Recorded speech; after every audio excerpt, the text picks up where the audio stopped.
August is a key month because in August of 2002, by that time the US government knows that basically Guantanamo is filled with nobodies. That month the CIA does a audit inside of the prison, and they come back and they say, you know, you have a lot of farmers here, a lot of just people who are sold, you know, wrong place, wrong time.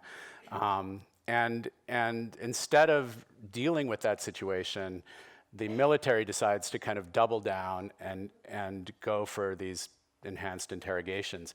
So Mohamedou arrives just at this moment of this great tug of war, and they just decide that they're going to go at these two prisoners. The first one is a guy named Mohammed al-Qahtani, and they subject him again to a written interrogation plan that looks very much like this: extreme isolation, sleep deprivation, loud music, nudity, sexual humiliation. And then they turn the same thing loose on Mohamedou. You call it enhanced interrogation, but that's really the euphemism the government wants to use. Right. It's torture. It's torture. I wrote to Mohamedou and told him we were coming, but I had no way of knowing whether he ever received the letter. So we go down there, and Guantanamo then was not nearly as organized as it is now. But we got there, and the guards took us into the hut that they were using for interviews, and he stood up.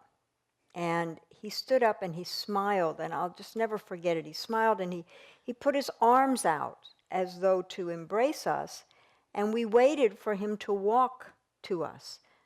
And then we realized he couldn't move because he was shackled to the floor with shackles on his ankles to an eye bolt. So we walked to him, and he embraced us, and we just stood there as the first people he had really touched, other than his guards, in 4 years. And he gave us, he had written, the guards had given him a notebook, and he had filled it, and he gave it to us so we would know something about him. And that was the beginning of this book. In some ways, he's quite sympathetic to the dilemma of his interrogators. You know, he describes his interrogators day after day being thrown into these interrogation rooms saying, these guys are the worst of the worst, go get what they know. They don't know anything.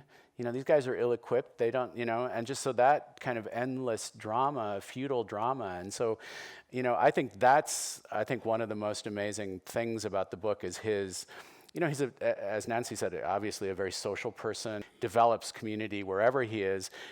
You know, and his journey takes him through this kind of global gulag of intelligence prison. You know, it moves you into prison literature and the way that, you know, prisons are human communities, these stratified communities, and there's this kind of class relationship, and, you know, and these incredible relationships develop with his guards. A couple of really poignant scenes, one where, you know, he finally has a conversation with a guard who, you know, why did you prevent me from praying? That's illegal. Why would you do that? And the guard said, I know it was an illegal order. I know it's a terrible thing to do. I had to do it because they would have given me a shitty job, the guard says. That's why I did it. But I know I'll go to hell for what I did to you. You realize, you know, the curtain that's been drawn around Guantanamo is one that's prohibited us from seeing the human lives that are lived out there. And many of those lives are our own brothers and sisters, our own, you know, American servicemen and women, intelligence agents. And for the first time in this book, we get portraits of ourselves, and many of them.